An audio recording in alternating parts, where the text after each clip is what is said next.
রাতে রাতে বন্ধুরা, তো 2 দিন থেকে প্রায় 2-3 দিন থেকে এখানে প্রচুর পরিমাণে বৃষ্টি পড়ছে। এখন বুঝে উঠতে পারছি না যে কি রান্না করব। যেহেতু সবজি নিয়ে কাকিমাও আসছে না, তাই সবজি খুঁজতে চলে এসেছি, দেখি কিছু পাওয়া যায় কিনা।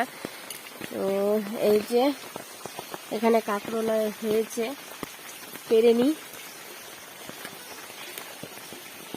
আর এই যে একটা, এত বৃষ্টির মধ্যে কিছু কাকিমাও সবজি নিয়ে আসছে না। আর কাঁকরোলও পেয়েছি, দেখি ডাল ভাত, কাঁকরোলের ভাজা আর আলু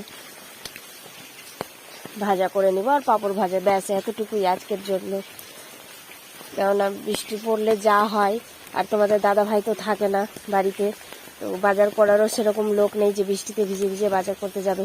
তো আজকে ভিডিওটা এ পর্যন্ত। ভালো লাগলে অবশ্যই লাইক সাবস্ক্রাইব করে দিও।